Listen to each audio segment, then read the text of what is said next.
This is the truly enviable life. In order to build a perfect home for his wife and children, Danny bought a century-old castle in the jungle on the outskirts.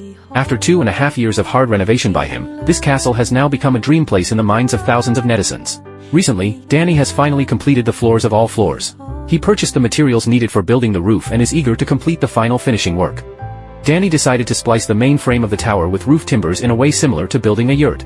First, he spliced a frame. Since he didn't hire workers, he chose to use a lift to slowly right it. After the frame was righted, he used a hand drill to fix it to the floor slab.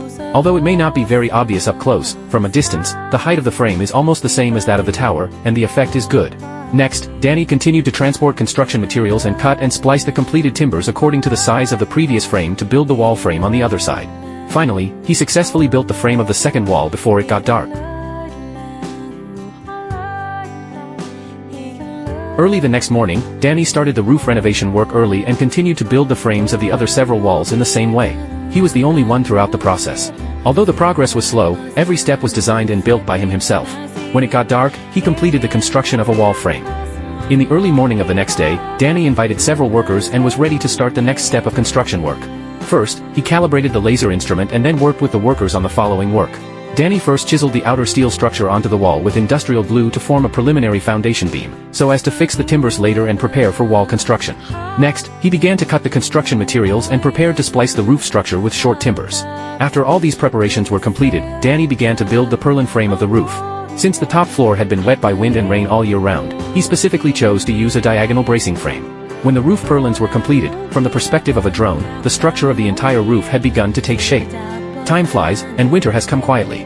The castle renovation is underway with heavy snow covering, but Danny still persists in the renovation work. However, it is so cold that the machinery cannot be used normally at low temperatures and must be thawed with a heating container before it can be put into use.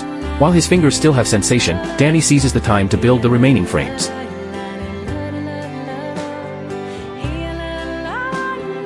After completing all this, Danny went downstairs to process the wood. He planned to use the processed square timbers to reinforce the drafty windows of the castle and seal them with plastic sheets, temporarily playing a protective role. The next day, Danny was finally ready for the final stage of the roof.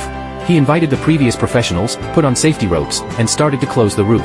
Carefully, he came to the edge of the eaves and started to close the roof walls. Although it was his first time to participate in this work, he was a little nervous, but with the assistance of the workers, the roof construction work went very smoothly.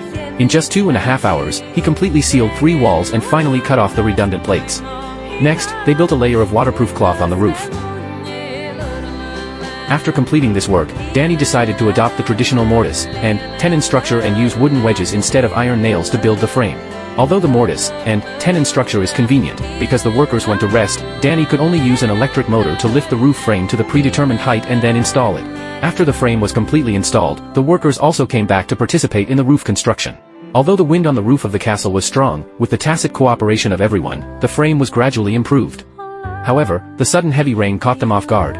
After Danny fixed the last plank, he could only choose to continue the remaining work another day. 2 days later, Danny came to the castle again. In order to complete the roof repair as soon as possible, the workers also arrived early. First, they used a refurbishing machine to smooth the roof joints of the previous days and then cut off the redundant parts at the edges.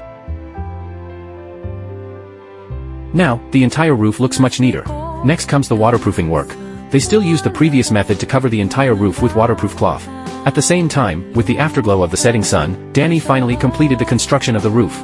But the castle has gradually taken shape, and the joy in Danny's heart can be imagined.